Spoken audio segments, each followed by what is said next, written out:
ਸਤਿ ਸ਼੍ਰੀ ਅਕਾਲ ਜੀ ਸਾਰਿਆਂ ਨੂੰ। ਮਾਡਰਨ ਇੰਡੀਆ ਦਾ ਹੀ ਪਹਿਲਾ ਟੌਪਿਕ ਕਰਨ ਜਾ ਰਹੇ ਹਾਂ, ਜਿਹਦਾ ਨਾਮ ਹੈ ਯੂਰਪੀਅਨ ਦਾ ਭਾਰਤ ਵਿੱਚ ਆਗਮਨ। ਠੀਕ ਹੈ, ਇੰਗਲਿਸ਼ 'ਚ ਇਹਨੂੰ ਐਡਵੈਂਟ ਆਫ ਦਾ ਯੂਰਪੀਅਨ ਕਹਿ ਦਿੰਦੇ ਆ। ਤੁਸੀਂ ਸਾਰੇ ਜਾਣਦੇ ਹੋ ਕਿ ਭਾਰਤ ਵਿੱਚ ਜਿਹੜੀਆਂ ਸੀਗੀਆਂ ਟੋਟਲ 5 ਕੰਪਨੀਆਂ ਸੀਗੀਆਂ ਜਿਨ੍ਹਾਂ ਨੇ ਭਾਰਤ ਵਿੱਚ ਰਾਜ ਕੀਤਾ ਸੀਗਾ। ਠੀਕ ਹੈ, ਪਹਿਲਾਂ ਵੀ ਤੁਹਾਨੂੰ ਮੈਂ ਇੱਕ ਵਾਰੀ ਦੱਸਿਆ ਸੀਗਾ ਕਲਾਸ ਦੇ ਵਿੱਚ, ਫਿਰ ਦੁਬਾਰਾ ਇੱਕ ਵਾਰੀ ਦੱਸ ਦਿੰਦੀ ਹਾਂ ਕਿ ਆ ਜਿੱਦਾਂ ਵਰਲਡ ਦਾ ਆਪਾਂ ਵੇਖਿਆ ਜਾਏ ਕਿ ਸਾਡੀ ਧਰਤੀ ਆ, ਬਿਲਕੁਲ ਸੈਂਟਰ ਦੇ ਵਿੱਚ ਕੀ ਹੈਗਾ ਸਾਡਾ ਇਕਵੇਟਰ। ਇਕਵੇਟਰ ਤੋਂ ਬਾਅਦ ਉੱਤੇ 23.5 ਡਿਗਰੀ 'ਤੇ ਹੈਗੀ ਟ੍ਰੋਪਿਕ ਆਫ ਕੈਂਸਰ, ਥੱਲੇ 23.5 ਡਿਗਰੀ 'ਤੇ ਹੈਗੀ ਟ੍ਰੋਪਿਕ ਆਫ ਕੈਪਰੀਕੌਰਨ। ਠੀਕ ਹੈ ਜੀ, ਲਿਖ ਦਿੰਦੀ ਹਾਂ 23.5 ਡਿਗਰੀ 'ਤੇ ਕੀ ਹੈਗੀ ਸਾਡੀ ਟ੍ਰੋਪਿਕ ਆਫ ਕੈਂਸਰ। ਇੱਧਰ ਦੀ ਗੱਲ ਕਰੀਏ ਤੇ ਨਾਰਥ ਸਾਈਡ, ਥੱਲੇ ਸਾਊਥ, ਇੱਧਰ ਈਸਟ ਤੇ ਇੱਧਰ ਵੈਸਟ। ਹੁਣ 5 ਕੰਪਨੀਆਂ ਜਿਹੜੀਆਂ ਭਾਰਤ ਵਿੱਚ ਆਈਆਂ ਸੀਗੀਆਂ ਉਹ ਇੱਥੇ ਯੂਰਪ ਤੋਂ ਆਈਆਂ ਸੀਗੀਆਂ। ਆ ਹੈਗਾ ਇੰਡੀਆ। ਇੰਡੀਆ ਦੀ ਜਿਹੜੀ ਹੈਗੀ ਹੈ, ਹੁਣ ਯੂਰਪ ਦੀ ਗੱਲ ਕਰੀਏ, ਆ ਨਾਰਥ ਸਾਈਡ ਹੈਗੀ ਯੂਰਪ ਦੀ, ਆ ਸਾਊਥ ਸਾਈਡ ਆ ਈਸਟ ਹੈ, ਤੇ ਆ ਕਿਹੜੀ ਹੈਗੀ ਵੈਸਟ। ਹੁਣ ਜਿਹੜਾ ਇੰਡੀਆ ਸੀਗਾ ਉਹ ਕਿੱਥੇ ਪੈਂਦਾ ਸੀਗਾ? ਯੂਰਪ ਦੇ ਈਸਟ ਵਿੱਚ। ਇਸ ਕਰਕੇ 5 ਕੰਪਨੀਆਂ ਦਾ ਨਾਮ ਕੀ ਸੀਗਾ? East India company. ਠੀਕ ਹੈ ਜੀ, ਹੁਣ ਗੱਲ ਕਰਦੇ ਹਾਂ ਸਭ ਤੋਂ ਪਹਿਲਾਂ ਜਿਹੜੀ ਕੰਪਨੀ ਭਾਰਤ ਵਿੱਚ ਆਈ ਸੀਗੀ। ਸਭ ਤੋਂ ਪਹਿਲਾਂ ਕੰਪਨੀ ਜਿਹੜੀ ਭਾਰਤ ਵਿੱਚ ਆਈ ਉਹਦਾ ਨਾਮ ਹੈਗਾ ਪੁਰਤਗਾਲੀ ਈਸਟ ਇੰਡੀਆ ਕੰਪਨੀ। ਠੀਕ ਹੈ, ਪੁਰਤਗਾਲੀਆਂ ਦੇ ਵਿੱਚ ਸਭ ਤੋਂ ਪਹਿਲਾਂ ਗੱਲ ਕਰੀਏ ਤੇ ਵਾਸਕੋ ਡੀ ਗਾਮਾ ਹੀ ਜਿਹੜਾ ਭਾਰਤ ਵਿੱਚ ਆਇਆ, ਇਹਨੇ ਕੇਪ ਰੂਟ ਦੀ ਖੋਜ ਕੀਤੀ ਸੀਗੀ। ਮਤਲਬ ਸਮੁੰਦਰੀ ਰਸਤਾ ਹੀਗਾ। ਕੇਪ ਨਾਂ ਦਾ ਟਾਊਨ ਸੀਗਾ ਯੂਰਪ ਵਿੱਚ, ਜਿੱਥੋਂ ਇਹ ਤੁਰਿਆ ਸੀਗਾ ਤੇ ਭਾਰਤ ਪਹੁੰਚਿਆ ਸੀਗਾ। ਠੀਕ ਹੈ, ਕਿਉਂਕਿ ਜਿਹੜੇ ਕੇਪ ਟਾਊਨ ਤੋਂ ਤੁਰਿਆ ਸੀਗਾ, ਇਸ ਕਰਕੇ ਇਸ ਰੂਟ ਦਾ ਨਾਮ ਕੀ ਪੈ ਗਿਆ ਸੀਗਾ? ਕੇਪ ਰੂਟ। ਯਾਦ ਰੱਖਣਾ ਕਿ ਸਭ ਤੋਂ ਪਹਿਲਾਂ ਕੌਣ ਭਾਰਤ ਵਿੱਚ ਆਇਆ ਸੀਗਾ? ਵਾਸਕੋ ਡੀ ਗਾਮਾ ਆਇਆ ਸੀਗਾ। ਉਸ ਤੋਂ ਬਾਅਦ ਗੱਲ ਕਰਦੇ ਹਾਂ ਆਪਾਂ 1498 ਦੇ ਵਿੱਚ ਜਿਹੜਾ ਸੀ ਕੇਪ ਆਫ ਗੁੱਡ ਹੋਪ, ਜਿਹੜਾ ਅਫਰੀਕਾ ਦੇ ਰਾਹੀਂ ਕੈਲੀਕਟ ਪੋਰਟ, ਇਹ ਕਿੱਥੇ ਪਹੁੰਚਿਆ? ਸਭ ਤੋਂ ਪਹਿਲਾਂ ਕੁਐਸਚਨ ਪੁੱਛਿਆ ਜਾਂਦਾ ਕਿ ਜਿਹੜਾ ਵਾਸਕੋ ਡੀ ਗਾਮਾ ਸੀਗਾ ਸਭ ਤੋਂ ਪਹਿਲਾਂ ਕਿਹੜੀ ਬੰਦਰਗਾਹ 'ਤੇ ਪਹੁੰਚਿਆ ਸੀਗਾ? ਕਾਲੀਕਟ। ਤੇ ਕਾਲੀਕਟ ਕਿੱਥੇ ਸੀਗੀ? ਕਾਲੀਕਟ ਕਲਕੱਤਾ ਦੀ ਬੰਦਰਗਾਹ ਹੈਗੀ ਹੈ। ਤੇ ਇਹਦਾ ਜਿਹੜਾ ਸਵਾਗਤ ਕੀਤਾ ਸੀਗਾ ਜੈਮੋਰੀਨ ਦੇ ਦੁਆਰਾ ਕੀਤਾ ਗਿਆ ਸੀ। ਜੈਮੋਰੀਨ ਉੱਥੋਂ ਦਾ ਰਾਜਾ ਸੀਗਾ ਕਾਲੀਕਟ ਦਾ, ਜਿਹਨੇ ਕਿ ਇਹਦਾ ਸਵਾਗਤ ਕੀਤਾ ਸੀਗਾ। ਹੁਣ ਇਹਨਾਂ ਦੇ ਸਟੇਸ਼ਨਸ ਦੀ ਬਾਰੇ ਗੱਲ ਕੀਤੀ ਜਾਂਦੀ ਹੈ। ਸਟੇਸ਼ਨ ਮਤਲਬ ਇਹਨਾਂ ਫੈਕਟਰੀਆਂ ਕਿੱਥੇ ਕਿੱਥੇ ਲਗਾਈਆਂ ਸੀਗੀਆਂ। ਸਭ ਤੋਂ ਪਹਿਲਾਂ ਇਹਨਾਂ ਨੇ ਫੈਕਟਰੀ ਲਗਾਈ ਸੀ ਆਪਣੀ ਕਾਲੀਕਟ ਦੇ ਵਿੱਚ, ਜਿੱਥੇ ਕਿ ਵਾਸਕੋ ਡੀ ਗਾਮਾ ਪਹੁੰਚਿਆ, ਫਿਰ ਕੋਚੀਨ ਦੇ ਵਿੱਚ ਤੇ ਫਿਰ ਕੈਨੌਰ ਦੇ ਵਿੱਚ। ਤੇ ਕੋਚੀਨ ਦੇ ਬਾਰੇ ਕੁਐਸਚਨ ਪੁੱਛ ਲਿਆ ਜਾਂਦਾ ਕਿ ਪੁਰਤਗਾਲੀਆਂ ਦੀ ਰਾਜਧਾਨੀ ਕਿਹੜੀ ਸੀ? ਕੋਚੀਨ ਹੀਗੀ, ਜਿਹਨੂੰ ਕਿ 1502 ਈਸਵੀ ਦੇ ਵਿੱਚ ਇਹਨਾਂ ਨੇ ਆਪਣੀ ਰਾਜਧਾਨੀ ਬਣਾ ਲਿਆ ਸੀਗਾ। ਬਾਅਦ ਵਿੱਚ ਇਹਨਾਂ ਨੇ ਆਪਣੀ ਰਾਜਧਾਨੀ ਬਦਲ ਕੇ ਗੋਆ ਬਣਾ ਲਈ ਸੀ। 1510 ਈਸਵੀ ਦੇ ਵਿੱਚ ਇਹਨਾਂ ਨੇ ਗੋਆ 'ਤੇ ਕਬਜ਼ਾ ਕਰ ਲਿਆ ਸੀਗਾ। 1510 ਵਿੱਚ ਜਦੋਂ ਗੋਆ 'ਤੇ ਕਬਜ਼ਾ ਕੀਤਾ ਤੇ ਇਹਨਾਂ ਗੋਆ ਨੂੰ ਬਾਅਦ ਵਿੱਚ ਆਪਣੀ ਰਾਜਧਾਨੀ ਬਣਾ ਲਿਆ ਸੀ। ਅਸੀਂ ਅੱਗੇ ਪੜ੍ਹਦੇ ਹਾਂ। ਠੀਕ ਹੈ ਜੀ, ਉਸ ਤੋਂ ਬਾਅਦ ਗੱਲ ਕਰ ਲਿੱਤੀ ਜਾਂਦੀ ਹੈ ਕਿ ਪੁਰਤਗਾਲੀਆਂ ਦਾ ਭਾਰਤ ਵਿੱਚ ਪਹਿਲਾ ਰਾਜਪਾਲ ਜਾਂ ਗਵਰਨਰ ਕੌਣ ਸੀਗਾ? ਪਹਿਲਾਂ ਇਹਨਾਂ ਦਾ ਰਾਜਪਾਲ ਫਰਾਂਸਿਸਕੋ ਅਲਮੀਡਾ ਸੀਗਾ, ਜਿਹਨੇ ਕਿ ਪਾਲਿਸੀ ਆਫ ਬਲੂ ਵਾਟਰ ਦਿੱਤੀ ਸੀ, ਜਿਹਨੂੰ ਕਿ ਆਪਾਂ ਨੀਲੀ ਪਾਣੀ ਦੀ ਨੀਤੀ ਕਹਿ ਦਿੰਦੇ ਹਾਂ। ਹੁਣ ਪਾਲਿਸੀ ਆਫ ਬਲੂ ਵਾਟਰ ਹੈ ਕੀ ਸੀਗੀ? ਹੁਣ ਆਪਾਂ ਇੰਡੀਆ ਦੀ ਗੱਲ ਕਰੀਏ, ਜਿੱਦਾਂ ਇੰਡੀਆ ਵਾ, ਇੰਡੀਆ ਦੀ ਇੱਕ ਸਾਈਡ 'ਤੇ ਕੀ ਹੈਗਾ? ਅਰੇਬੀਅਨ ਸੀ ਹੈ। ਠੀਕ ਹੈ, ਥੱਲੇ ਗੱਲ ਕਰੀਏ ਤੇ ਇੰਡੀਅਨ ਓਸ਼ਨ ਹੈ। ਠੀਕ ਹੈ ਜੀ, ਹੁਣ ਪੁਰਤਗਾਲੀ ਕੀ ਕਹਿੰਦੇ ਸੀਗੇ ਕਿ ਅਰੇਬੀਅਨ ਸੀ ਤੇ ਇੰਡੀਅਨ ਓਸ਼ਨ ਦਾ ਜਿਹੜਾ ਪਾਣੀ ਹੈ, ਜਿੱਥੋਂ ਅਸੀਂ ਭਾਰਤ ਵਿੱਚ ਵਪਾਰ ਕਰਨਾ ਵਾ, ਉਹਦੇ ਉੱਤੇ ਸਿਰਫ ਤੇ ਸਿਰਫ ਪੁਰਤਗਾਲੀਆਂ ਦਾ ਹੱਕ ਹੈ। ਮਤਲਬ ਇਸ ਪਾਣੀ ਦੇ ਜ਼ਰੀਏ ਹੋਰ ਕੋਈ ਕੰਪਨੀ ਭਾਰਤ ਵਿੱਚ ਵਪਾਰ ਕਰਨ ਨਹੀਂ ਸੀ ਆ ਸਕਦੀ। ਇਹਨੂੰ ਆਪਾਂ ਕੀ ਕਹਿੰਦੇ ਆ? Policy of blue water. ਹੁਣ ਗੱਲ ਕਰਦੇ ਆ ਇਹਨਾਂ ਦੇ ਅਗਲੇ ਗਵਰਨਰ ਦੀ। ਅਗਲਾ ਗਵਰਨਰ ਇਹਨਾਂ ਦਾ ਸੀਗਾ ਅਲਫਾਂਸੋ ਡੀ ਅਲਬੁਕਰਕਿਊ। ਠੀਕ ਹੈ, 1503 ਵਿੱਚ ਭਾਰਤ ਵਿੱਚ ਆਇਆ ਸੀਗਾ। ਠੀਕ ਹੈ ਜੀ, ਇਹ 1509 ਵਿੱਚ ਭਾਰਤ ਦਾ ਗਵਰਨਰ ਬਣਿਆ ਸੀਗਾ।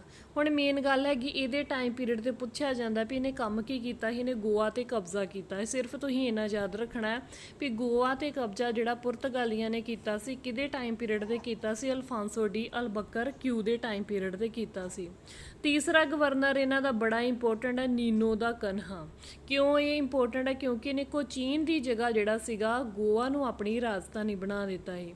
ਹੁਣ ਯਾਦ ਰੱਖਣਾ ਤੁਸੀਂ, ਕੋਚੀਨ ਇਹਨਾਂ ਦੀ ਪਹਿਲੀ ਰਾਜਧਾਨੀ ਸੀ। ਅਲਬੁਕਰਕਿਊ ਜਿਹੜਾ ਸੀਗਾ ਉਹਨੇ ਕੀ ਕੀਤਾ? ਗੋਆ 'ਤੇ ਕਬਜ਼ਾ ਕੀਤਾ ਹੈ। ਬਟ ਨੀਨੋ ਦਾ ਕਨਹਾ ਜਿਹੜਾ ਸੀ ਉਹਨੇ ਕੋਚੀਨ ਦੀ ਜਗ੍ਹਾ 'ਤੇ ਗੋਆ ਨੂੰ ਆਪਣੀ ਰਾਜਧਾਨੀ ਬਣਾ ਲਿਆ ਸੀਗਾ।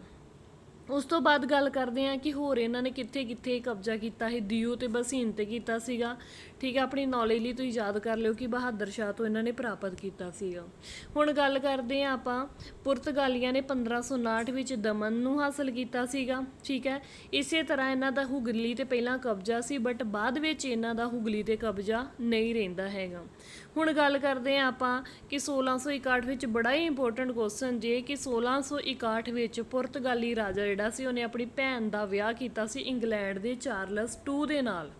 ਠੀਕ ਹੈ ਜੀ, ਚਾਰਲਸ 2 ਦੇ ਨਾਲ ਜਦੋਂ ਉਹਨੇ ਆਪਣੀ ਭੈਣ ਦਾ ਵਿਆਹ ਕੀਤਾ ਤੇ ਉਹਨੇ ਕੀ ਕੀਤਾ ਸੀਗਾ, ਦਾਜ ਦੇ ਤੌਰ ਤੇ ਇੰਗਲੈਂਡ ਦਾ ਜਿਹੜਾ ਚਾਰਲਸ 2 ਸੀ ਉਹਨੂੰ ਭਾਰਤ ਦਾ ਬੰਬੇ ਦੇ ਦਿੱਤਾ ਹੈਗਾ, ਮਤਲਬ ਗਿਫਟ ਕਰ ਦਿੱਤਾ।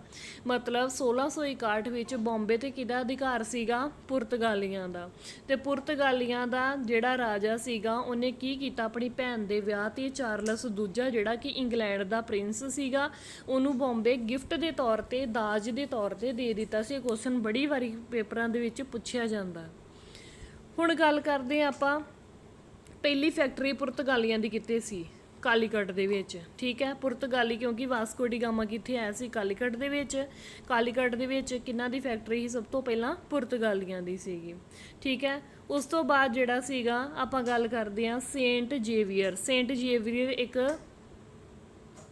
ਮਤਲਬ ਮਾਰਟਿਨ ਅਲਫਾਂਸੋ ਦੇ ਨਾਲ ਭਾਰਤ ਵਿੱਚ ਆਇਆ ਸੀਗਾ। ਕਾਹਦੇ ਵਾਸਤੇ ਆਇਆ ਸੀ, ਈਸਾਈ ਧਰਮ ਦੇ ਪ੍ਰਚਾਰ ਵਾਸਤੇ। ਮਤਲਬ ਪੁਰਤਗਾਲੀਆਂ ਦੇ ਟਾਈਮ ਪੀਰੀਅਡ ਦੇ ਦੌਰਾਨ ਫਰਾਂਸਿਸ ਜੇਵੀਅਰ ਜਿਹੜਾ ਸੀਗਾ, ਸੇਂਟ ਜੇਵੀਅਰ ਜਿਹਨੂੰ ਬੋਲ ਦਿੰਦੇ ਹੈਗੇ ਆ, ਮਾਰਟਿਨ ਲੂਥਰ ਦੇ ਨਾਲ ਜਿਹੜਾ ਸੀਗਾ ਭਾਰਤ ਵਿੱਚ ਆਇਆ ਸੀ। ਮਾਰਟਿਨ ਅਲਫਾਂਸੋ ਡੀ ਸੂਜ਼ਾ ਦੇ ਨਾਲ ਭਾਰਤ ਪਹੁੰਚਿਆ ਸੀ। ਇਹ ਤੁਸੀਂ ਯਾਦ ਰੱਖਣਾ, ਇਹ ਕੁਐਸਚਨ ਪੁੱਛ ਲਿਆ ਜਾਂਦਾ ਕਿ ਫਰਾਂਸਿਸ ਜੇਵੀਅਰ ਕਿਹਨਾਂ ਦੇ ਟਾਈਮ ਪੀਰੀਅਡ ਤੇ ਭਾਰਤ ਵਿੱਚ ਆਇਆ ਸੀ, ਪੁਰਤਗਾਲੀਆਂ ਦੇ ਟਾਈਮ ਪੀਰੀਅਡ ਦੇ ਦੌਰਾਨ।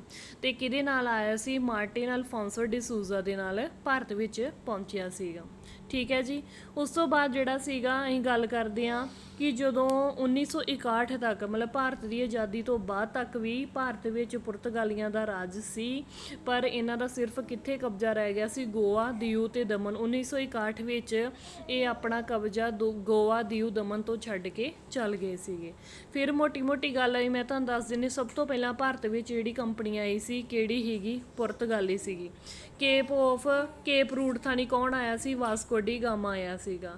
ਵਾਸਕੋ ਡੀ ਗਾਮਾ ਸਭ ਤੋਂ ਪਹਿਲਾਂ ਕਿੱਥੇ ਪਹੁੰਚਿਆ ਸੀ, ਕਾਲੀਕਟ ਪੋਰਟ ਤੇ ਪਹੁੰਚਿਆ ਸੀਗਾ।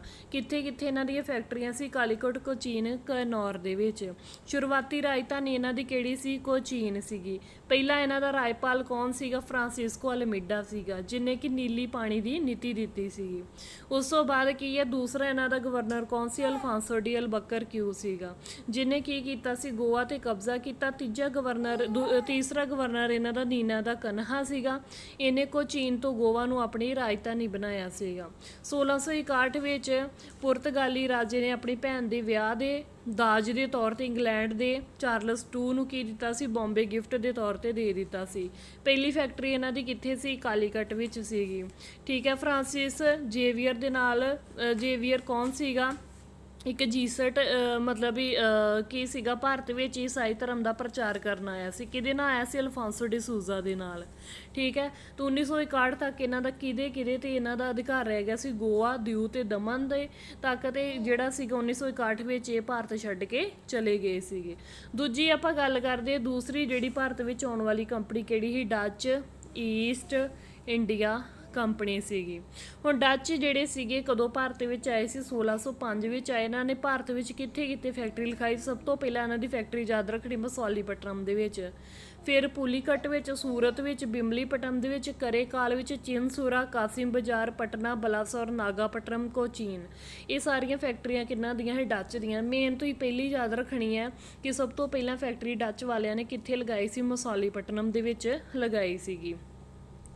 ਉਸ ਤੋਂ ਬਾਅਦ ਮੇਨ ਇਹਨਾਂ ਨੇ ਪੁਰਤਗਾਲੀਆਂ ਨੂੰ ਪੂਰਬ ਦੇ ਵਿੱਚ ਜਦੋਂ ਵਪਾਰ ਕਰਨਾ ਸ਼ੁਰੂ ਕੀਤਾ ਸੀਗਾ, ਉਹਦੇ ਵਿੱਚ ਇਹ ਪੁਰਤਗਾਲੀਆਂ ਤੋਂ ਵੀ ਅੱਗੇ ਨਿਕਲ ਗਏ ਸੀ। ਠੀਕ ਹੈ, ਉਸ ਤੋਂ ਬਾਅਦ ਮੇਨ ਇਹਨਾਂ ਦਾ ਜਿਹੜਾ ਕੇਂਦਰ ਸੀ ਪੁਲੀਕਟ, ਭਾਰਤ ਵਿੱਚ ਇਹਨਾਂ ਦਾ ਮੁੱਖ ਕੇਂਦਰ ਰਹਿੰਦਾ ਵੈ, ਜਦੋਂ ਕਿ ਨਾਗਾਪਟਨਮ ਜਿਹੜਾ ਸੀਗਾ ਬਾਅਦ ਵਿੱਚ ਇਹਨਾਂ ਦਾ ਨਾਗਾਪਟਨਮ ਜਿਹੜਾ ਸੀਗਾ ਮੇਨ ਕੇਂਦਰ ਬਣ ਜਾਂਦਾ ਵੈ।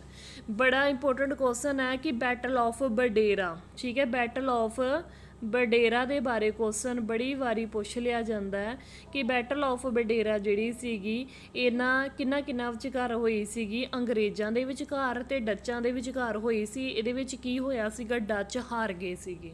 ਠੀਕ ਹੈ ਜੀ, ਪਹਿਲਾਂ ਵੀ ਮੈਂ ਤੁਹਾਨੂੰ ਦੱਸਿਆ ਸੀਗਾ ਕਿ ਜਿਹੜੀ ਬ੍ਰਿਟਿਸ਼ ਈਸਟ ਇੰਡੀਆ ਕੰਪਨੀ ਸੀਗੀ ਉਹਨੇ ਕੀ ਕੀਤਾ ਸੀ, ਬਾਕੀ ਦੀਆਂ ਫੈਕਟਰੀਆਂ ਜਾਂ ਬਾਕੀ ਦੇ ਜਿਹੜੇ ਭਾਰਤ ਵਿੱਚ ਆਏ ਸੀਗੇ ਯੂਰਪੀਅਨ ਫੈਕਟਰੀਆਂ, ਜਾਂ ਤੇ ਉਹਨਾਂ ਨੂੰ ਹਰਾ ਦਿੱਤਾ ਸੀ ਤੇ ਜਾਂ ਉਹਨਾਂ ਦੀਆਂ ਫੈਕਟਰੀਆਂ ਤੇ ਕਬਜ਼ਾ ਕਰ ਲਿਆ ਸੀ। ਇਸੇ ਤਰ੍ਹਾਂ ਡੱਚ ਈਸਟ ਇੰਡੀਆ ਕੰਪਨੀ ਨੂੰ ਇਹਨਾਂ ਨੇ 1759 ਈਸਵੀ ਵਿੱਚ ਬੈਟਲ ਆਫ ਬਟੇਰਾ ਦੇ ਵਿੱਚ ਹਰਾ ਦਿੱਤਾ ਸੀਗਾ।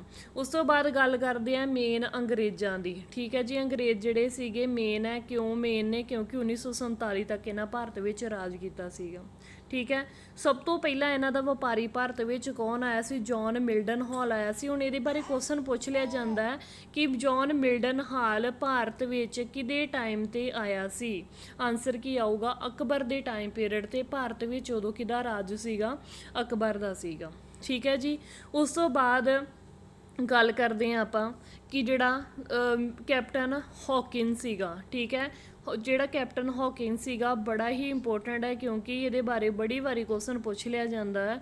ਇਹ ਕਿਹਦੇ ਟਾਈਮ ਪੀਰੀਅਡ ਤੇ ਆਇਆ ਸੀਗਾ ਭਾਰਤ ਵਿੱਚ, ਜਹਾਂਗੀਰ ਦੇ ਟਾਈਮ ਪੀਰੀਅਡ ਦੇ ਦੌਰਾਨ ਆਇਆ ਸੀਗਾ ਤੇ ਜਹਾਂਗੀਰ ਨੇ ਇਹਨੂੰ ਫਰਮਾਨ ਜਾਰੀ ਕੀਤਾ ਸੀ ਕਿ ਤੂੰ ਸੂਰਤ ਦੇ ਵਿੱਚ ਜਿਹੜਾ ਹੈਗਾ ਫੈਕਟਰੀ ਲਗਾ ਸਕਦਾ ਵਾ। ਠੀਕ ਹੈ, ਇਹ ਕੁਐਸਚਨ ਬੜਾ ਇੰਪੋਰਟੈਂਟ ਹੈ। ਕਿਉਂ ਇੰਪੋਰਟੈਂਟ ਹੈ, ਕਿਉਂਕਿ ਜਿਹੜਾ ਕੈਪਟਨ ਹੌਕਿਨ ਸੀਗਾ ਇਹਨੂੰ ਪਰਮਿਸ਼ਨ ਮਿਲ ਗਈ ਸੀਗੀ ਕਿ ਸੂਰਤ ਦੇ ਵਿੱਚ ਉਹ ਫੈਕਟਰੀ ਲਗਾ ਸਕਦੇ ਹੈਗੇ ਨੇ ਅੰਗਰੇਜ਼। ਠੀਕ ਹੈ, ਫਿਰ ਤੋਂ ਇੱਕ ਵਾਰੀ ਸੁਣ ਲਓ ਕਿ ਅੰਗਰੇਜ਼ਾਂ ਦਾ ਸਭ ਤੋਂ ਪਹਿਲਾਂ ਜੌਨ ਮਿਲਡਨ ਹਾਲ ਆਇਆ ਸੀ ਜਿਹੜਾ ਕਿ ਅੰਗਰੇਜ਼ ਵਪਾਰੀ ਸੀਗਾ, ਅਕਬਰ ਦੇ ਟਾਈਮ ਤੇ ਆਇਆ ਸੀਗਾ। ਜਹਾਂਗੀਰ ਦੇ ਟਾਈਮ ਪੀਰੀਅਡ ਦੇ ਦੌਰਾਨ ਵਿਲੀਅਮ ਹੌਕਿਨਸ ਆਇਆ ਸੀਗਾ। ਵਿਲੀਅਮ ਹੌਕਿਨਸ ਨੇ ਕੀ ਕੀਤਾ ਸੀ, ਜਹਾਂਗੀਰ ਤੋਂ ਇੱਕ ਫਰਮਾਨ ਜਾਰੀ ਕਰਵਾ ਲਿਆ ਸੀ ਤਾਂ ਜੋ ਉਹ ਸੂਰਤ ਦੇ ਵਿੱਚ ਫੈਕਟਰੀ ਲਗਾ ਸਕਣ। ਠੀਕ ਹੈ, ਉਸ ਤੋਂ ਬਾਅਦ ਗੱਲ ਕਰਦੇ ਹਾਂ ਆਪਾਂ ਸਰ ਥੋਮਸ ਰੋ ਦੀ। ਇਹ ਵੀ ਬੜਾ ਇੰਪੋਰਟੈਂਟ ਹੈ ਸੀ। ਠੀਕ ਹੈ, ਦੋਨੋਂ ਹੀ ਜਹਾਂਗੀਰ ਦੇ ਟਾਈਮ ਪੀਰੀਅਡ ਦੇ ਦੌਰਾਨ ਆਏ ਸੀ ਤੇ ਦੋਨਾਂ ਦੇ ਬਾਰੇ ਕੁਐਸਚਨ ਪੁੱਛ ਲਿਆ ਜਾਂਦਾ ਵੀ ਕਿਹੜੇ ਦੋ ਅੰਗਰੇਜ਼ ਸੀਗੇ ਜਿਹੜੇ ਜਹਾਂਗੀਰ ਦੇ ਟਾਈਮ ਪੀਰੀਅਡ ਦੇ ਦੌਰਾਨ ਭਾਰਤ ਵਿੱਚ ਆਏ ਸੀਗੇ। ਸਰ ਥੋਮਸ ਰਾ 1615 ਦੇ ਵਿੱਚ ਭਾਰਤ ਵਿੱਚ ਆਇਆ ਸੀ ਜਿਹਨੂੰ ਵਪਾਰ ਕਰਨ ਦੀ ਇਜਾਜ਼ਤ ਮਿਲ ਗਈ ਸੀਗੀ। ਪਹਿਲੀ ਫੈਕਟਰੀ ਪੁੱਛ ਲਈ ਜਾਂਦੀ ਅੰਗਰੇਜ਼ਾਂ ਨੇ ਕਿੱਥੇ ਲਗਾਈ ਸੀ, ਸੂਰਤ ਦੇ ਵਿੱਚ। ਠੀਕ ਹੈ, ਉਸ ਤੋਂ ਬਾਅਦ ਜਿਹੜਾ ਸੀ ਗੱਲ ਕਰਦੇ ਗਿਆ ਹੁਣ ਸੂਰਤ ਦੀ ਜਗ੍ਹਾ ਚਾਰਲਸ ਦੋ ਜਿਹੜਾ ਸੀਗਾ ਉਹਨੇ ਕੀ ਕੀਤਾ ਸੀਗਾ ਕਿ ਬੰਬੇ ਜਿਹੜਾ ਸੀ ਅੰਗਰੇਜ਼ਾਂ ਨੂੰ ਦੇ ਦਿੱਤਾ ਸੀਗਾ। ਕਾਹਦੇ ਵਾਸਤੇ, ਤਾਂ ਜੋ ਲੀਜ਼ ਕਿਹਨੂੰ ਕਹਿੰਦੇ, ਠੇਕੇ ਦੇ ਆਧਾਰ ਤੇ। ਠੀਕ ਹੈ, ਪਿੱਛੇ ਅਸੀਂ ਪੁਰਤਗਾਲੀਆਂ ਦੇ ਬਾਰੇ ਜਦੋਂ ਗੱਲ ਕੀਤੀ ਸੀ ਮੈਂ ਤੁਹਾਨੂੰ ਦੱਸਿਆ ਸੀਗਾ ਕਿ ਪੁਰਤਗਾਲੀ ਜਿਹੜਾ ਰਾਜਾ ਸੀ ਉਹਨੇ ਆਪਣੀ ਭੈਣ ਦੇ ਵਿਆਹ ਦੇ ਉੱਤੇ ਚਾਰਲਸ ਦੋ ਨੂੰ ਕੀ ਦਿੱਤਾ ਸੀ, ਬੰਬੇ ਗਿਫਟ ਦੇ ਤੌਰ ਤੇ ਦੇ ਦਿੱਤਾ ਸੀ।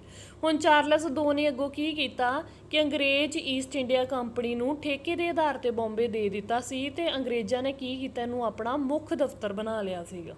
ਠੀਕ ਹੈ, 1639 ਦੀ ਗੱਲ ਕਰਦੇ ਹਾਂ ਰਾਜਾ ਹੀ ਚੰਦਰਗਿਰੀ ਦਾ।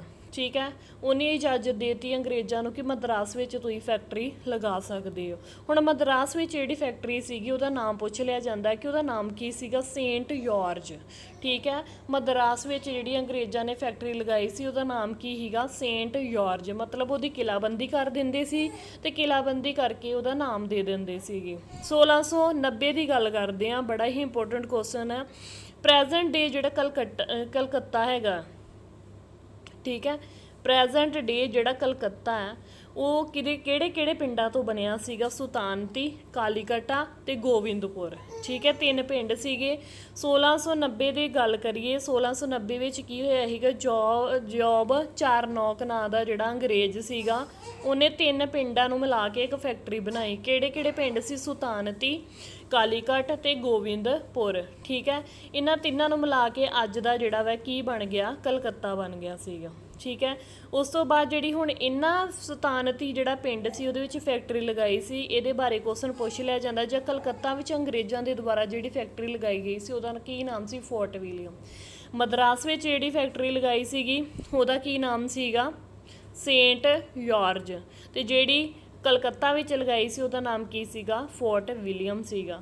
1717 ਦਾ ਬੜਾ ਹੀ ਇੰਪੋਰਟੈਂਟ ਕੁਐਸਚਨ ਹੈ। ਜੌਹਨ ਸੁਰਮੈਨ ਜਿਹੜਾ ਨਾਂ ਦਾ ਬੰਦਾ ਸੀਗਾ, ਠੀਕ ਹੈ, ਅੰਗਰੇਜ਼ ਸੀਗਾ, ਉਹਨੇ ਕੀ ਕੀਤਾ, ਮੁਗਲ ਰਾਜਾ ਸੀਗਾ ਫਰੁਖਸ਼ਿਆਰ।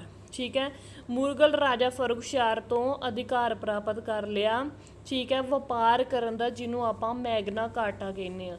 ਹੁਣ ਕਿਹੜਾ ਫਰਮਾਨ ਉਹਨੇ ਜਿਹੜਾ ਸੀਗਾ ਜਾਰੀ ਕਰਵਾ ਲਿਆ ਸੀਗਾ ਫਰੁਖਸ਼ਿਆਰ ਤੋਂ, ਮੁਗਲ ਰਾਜੇ ਤੋਂ, ਕਿ ਆਪਾਂ ਫ੍ਰੀ ਟੈਕਸ ਮਤਲਬ ਵਪਾਰ ਕਰਾਂਗੇ ਪਰ ਕੋਈ ਟੈਕਸ ਨਹੀਂ ਦੇਵਾਂਗੇ। ਮਤਲਬ ਇੱਕ ਜਗ੍ਹਾ ਤੋਂ ਦੂਸਰੀ ਜਗ੍ਹਾ ਵਪਾਰ ਕਰਨ ਜਾਂਦੇ ਸੀ ਪਰ ਉਹਨਾਂ ਦੇ ਦੁਆਰਾ ਕੋਈ ਵੀ ਟੈਕਸ ਨਹੀਂ ਦਿੱਤਾ ਜਾਂਦਾ ਸੀਗਾ। ਇਹ ਫਰਮਾਨ ਜਾਰੀ ਕਰਵਾਇਆ ਸੀਗਾ ਮੁਗਲ ਰਾਜੇ ਫਰੁਖਸ਼ਿਆਰ, ਤੇ ਇਹਨੂੰ ਕੀ ਕਿਹਾ ਜਾਂਦਾ? ਮੈਗਨਾ ਕਾਰਟਾ। ਮੈਗਨਾ ਕਾਰਟਾ ਆਪਾਂ ਕਿਹਨੂੰ ਕਹਿੰਦੇ ਆ? ਜਿਹਦੇ ਵਿੱਚ ਬਹੁਤ ਸਾਰੀਆਂ ਸਹੂਲਤਾਂ ਦੇ ਦਿੱਤੀਆਂ ਗਈਆਂ ਹੋਣ। ਮਤਲਬ ਇਹਦੇ ਵਿੱਚ ਅੰਗਰੇਜ਼ਾਂ ਨੂੰ ਕਿਹੜੀਆਂ ਸਹੂਲਤਾਂ ਮਿਲੀਆਂ ਸੀ? ਫ੍ਰੀ ਵਪਾਰ ਕਰਨ ਦੀਆਂ। ਅੱਗੇ ਗੱਲ ਕਰਦੇ ਹਾਂ, ਚੌਥੇ ਨੰਬਰ 'ਤੇ ਭਾਰਤ ਵਿੱਚ ਆਏ ਸੀ ਡੇਨਜ਼ ਈਸਟ ਇੰਡੀਆ ਕੰਪਨੀ ਕਦੋਂ ਬਣੀ ਸੀ? 1616 ਦੇ ਵਿੱਚ ਬਣੀ ਸੀਗੀ। ਠੀਕ ਹੈ, ਟਰੌਂਕੇਬਰ ਤਮਿਲਨਾਡੂ ਦੇ ਵਿੱਚ ਇਹਨਾਂ ਨੇ ਆਪਣੀ ਫੈਕਟਰੀ ਲਗਾਈ। ਫਿਰ ਸੀਰਮਪੁਰ ਬੰਗਾਲ ਦੇ ਵਿੱਚ ਇਹਨਾਂ ਫੈਕਟਰੀ ਲਗਾਈ ਸੀਗੀ। ਠੀਕ ਹੈ, 1676 ਵਿੱਚ ਇਹਨਾਂ ਨੇ ਆਪਣੀਆਂ ਦੋਨੋਂ ਫੈਕਟਰੀਆਂ ਲਗਾਈਆਂ ਸੀ। ਮੇਨ ਇਹਨਾਂ ਬਾਰੇ ਕੁਐਸਚਨ ਪੁੱਛਿਆ ਜਾਂਦਾ ਕਿ ਡੇਨਜ਼ ਨੇ ਆਪਣਾ ਮੁੱਖ ਦਫ਼ਤਰ ਹੈੱਡਕੁਆਟਰ ਕਿਹਨੂੰ ਬਣਾਇਆ ਸੀਗਾ? ਸੀਰਮਪੁਰ ਨੂੰ ਬਣਾਇਆ ਸੀ। ਹੈੱਡਕੁਆਟਰ ਇਹਨਾਂ ਦਾ ਕਿਹੜਾ ਸੀ? ਸੀਰਮਪੁਰ ਸੀਗਾ। ਠੀਕ ਹੈ ਜੀ, ਇਹਨਾਂ ਨੇ ਆਪਣੀ ਜ਼ਮੀਨ ਅੰਗਰੇਜ਼ਾਂ ਨੂੰ ਵੇਚ ਦਿੱਤੀ ਸੀ 1854 ਵਿੱਚ ਤੇ ਵਾਪਸ ਯੂਰਪ ਚਲੇ ਗਏ ਸੀਗੇ। ਲਾਸਟ ਸਾਡੀ ਕੰਪਨੀ ਹੈਗੀ ਆ ਫ੍ਰੈਂਚ ਈਸਟ ਇੰਡੀਆ ਕੰਪਨੀ। ਹੁਣ ਫ੍ਰੈਂਚ ਈਸਟ ਇੰਡੀਆ ਕੰਪਨੀ ਜਿਹੜੀ ਸੀ, ਇਹਦੇ ਬਾਰੇ ਪੁੱਛਿਆ ਜਾਂਦਾ ਕੁਐਸਚਨ ਕਿ ਇਹਨੂੰ ਸਥਾਪਿਤ ਕਿਹਨੇ ਕੀਤਾ ਸੀਗਾ?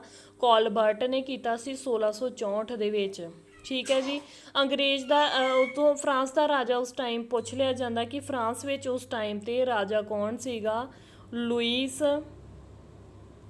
14 ਰਾਜਾ ਸੀਗਾ ਫਰਾਂਸ ਦਾ, ਜਿਹਦੇ ਟਾਈਮ ਪੀਰੀਅਡ ਦੇ ਦੌਰਾਨ France East India company Bharat ਵਿੱਚ ਸਥਾਪਿਤ ਕੀਤੀ ਗਈ ਸੀਗੀ। ਹੁਣ ਇਹਨਾਂ ਦੀ ਪਹਿਲੀ ਫੈਕਟਰੀ ਕਿੱਥੇ? ਸੂਰਤ ਵਿੱਚ। ਹੁਣ ਤੁਸੀਂ ਯਾਦ ਰੱਖਿਓ, ਅੰਗਰੇਜ਼ਾਂ ਨੇ ਵੀ ਪਹਿਲੀ ਫੈਕਟਰੀ ਸੂਰਤ ਵਿੱਚ ਲਗਾਈ ਸੀਗੀ ਤੇ ਫ੍ਰੈਂਚ ਈਸਟ ਇੰਡੀਆ ਕੰਪਨੀ ਨੇ ਵੀ ਆਪਣੀ ਪਹਿਲੀ ਫੈਕਟਰੀ ਕਿੱਥੇ ਲਗਾਈ ਸੀ? ਸੂਰਤ ਦੇ ਵਿੱਚ। 1669 ਵਿੱਚ ਅਗਲੇ ਹੀ ਸਾਲ ਇਹਨਾਂ ਮਸੌਲੀਪਟਨਮ ਦੇ ਵਿੱਚ ਵੀ ਆਪਣੀ ਫੈਕਟਰੀ ਲਗਾ ਦਿੱਤੀ ਸੀ। ਇਸ ਤੋਂ ਇਲਾਵਾ ਮਾਹੇ, ਜਨਮ, ਕਰੇਕਾਲ 'ਤੇ ਵੀ ਇਹਨਾਂ ਨੇ ਆਪਣਾ ਅਧਿਕਾਰ ਕੀਤਾ ਸੀ ਤੇ ਉੱਥੇ ਫੈਕਟਰੀਆਂ ਲਗਾਈਆਂ ਸੀਗੀਆਂ। ਪੌਂਡੀਚੇਰੀ ਦੀ ਨੀਂਹ ਇਹਨਾਂ ਨੇ ਰੱਖੀ। ਪੌਂਡੀਚੇਰੀ ਦੀ ਸਥਾਪਨਾ ਕੀਤੀ 1673 ਦੇ ਵਿੱਚ। ਠੀਕ ਹੈ, ਤੇ ਪੌਂਡੀਚੇਰੀ ਇਹਨਾਂ ਦੀ ਕੀ ਸੀਗੀ? ਰਾਜਧਾਨੀ ਸੀ, ਤੇ ਇੱਥੇ ਇਹਨਾਂ ਇੱਕ ਫੈਕਟਰੀ ਵੀ ਲਗਾ ਦਿੱਤੀ ਸੀਗੀ। ਹੁਣ ਇਹ ਕੁਐਸਚਨ ਪੁੱਛ ਲਿਆ ਜਾਂਦਾ ਹੈ ਕਿ ਕਿਹਦੇ ਟਾਈਮ ਪੀਰੀਅਡ ਦੇ ਦੌਰਾਨ ਭਾਰਤ ਵਿੱਚ ਇਹਨਾਂ ਦੀ ਸਥਿਤੀ ਫਿਰ ਤੋਂ ਮਜ਼ਬੂਤ ਹੋਣੀ ਸ਼ੁਰੂ ਹੋਈ ਸੀਗੀ? ਲੈਨੌਰ ਅਤੇ ਡੀਮੋਸ ਦੋ ਇਹਨਾਂ ਦੇ ਫ੍ਰੈਂਚ ਗਵਰਨਰ ਸੀਗੇ। ਪਹਿਲਾਂ ਇਹਨਾਂ ਦੀ ਤਾਕਤ ਕਾਫੀ ਕਮਜ਼ੋਰ ਹੋ ਗਈ ਸੀ ਭਾਰਤ ਵਿੱਚ, ਪਰ ਇਹ ਦੋ ਗਵਰਨਰ ਸੀ ਜਿਨ੍ਹਾਂ ਨੇ ਇਹਨਾਂ ਦੀ ਪਾਵਰ ਨੂੰ ਰਿਵਾਈਵ ਕੀਤਾ ਸੀਗਾ। ਠੀਕ ਹੈ, ਹੁਣ ਇੱਕ ਕੁਐਸਚਨ ਪੁੱਛਿਆ ਜਾਂਦਾ ਹੈ ਕਿ 1742 ਵਿੱਚ ਭਾਰਤ ਵਿੱਚ ਕਿਹੜਾ ਫ੍ਰੈਂਚ ਗਵਰਨਰ ਆਇਆ ਸੀ? ਡਿਊਪਲੈਕਸ ਆਇਆ ਸੀਗਾ। ਠੀਕ ਹੈ, ਕਿਹੜਾ ਗਵਰਨਰ ਆਇਆ ਸੀਗਾ? ਡਿਊਪਲੈਕਸ ਆਇਆ ਸੀਗਾ। ਇਹਨੇ ਭਾਰਤ ਵਿੱਚ ਮੁੜ ਤੋਂ ਜਿਹੜਾ ਸੀਗਾ ਕਾਫੀ ਇਹਨੇ ਕੰਮ ਕਰਨੇ ਸ਼ੁਰੂ ਕਰ ਦਿੱਤੇ ਸੀ ਫ੍ਰੈਂਚ ਈਸਟ ਇੰਡੀਆ ਕੰਪਨੀ ਦੇ ਬਾਰੇ। ਠੀਕ ਹੈ, ਹੁਣ ਇੱਕ ਕੁਐਸਚਨ ਪੁੱਛਿਆ ਜਾਂਦਾ ਹੈ ਕਿ ਬੈਟਲ ਆਫ ਵੰਡੀਵਾਸ਼, ਇੱਥੇ ਲਿਖਿਆ ਨਹੀਂ ਹੈਗਾ, ਤੁਸੀਂ ਲਿਖ ਲਓ, ਨੋਟ ਕਰ ਲਓ। Battle of Wandiwash, VANDIWASH।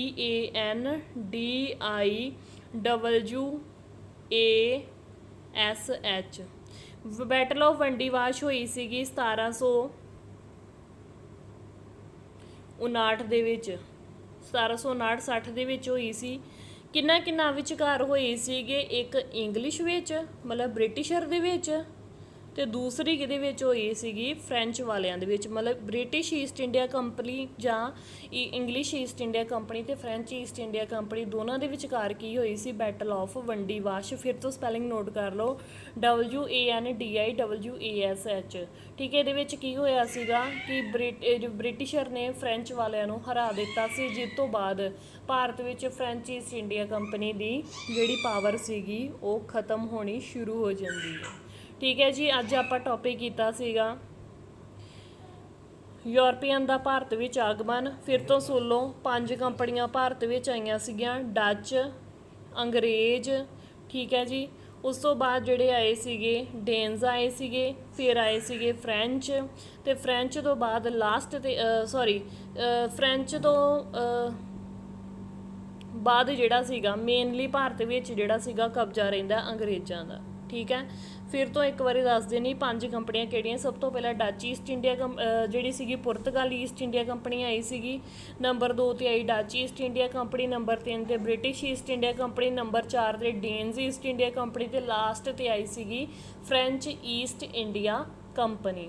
ਜੇ ਇੱਥੋਂ ਤੱਕ ਤੁਹਾਨੂੰ ਕੁਝ ਵੀ ਨਾ ਸਮਝ ਲੱਗਾ ਹੋਏ ਤਾਂ ਤੁਸੀਂ ਕਮੈਂਟ ਕਰਕੇ ਪੁੱਛ ਸਕਦੇ ਹੋ। ਇੱਕ ਵਾਰੀ ਤੁਸੀਂ ਆਪਣਾ ਜਿਹੜਾ ਹੈਗਾ ਇਹ ਵਾਲਾ ਟੌਪਿਕ ਰਿਵਾਈਜ਼ ਕਰ ਲਿਓ, ਜਿਹਦੇ ਕਰਕੇ ਤੁਹਾਨੂੰ ਜਿਹੜੀਆਂ ਸਾਰੀਆਂ ਚੀਜ਼ਾਂ ਪੱਕੀਆਂ ਹੋ ਜਾਣਗੀਆਂ।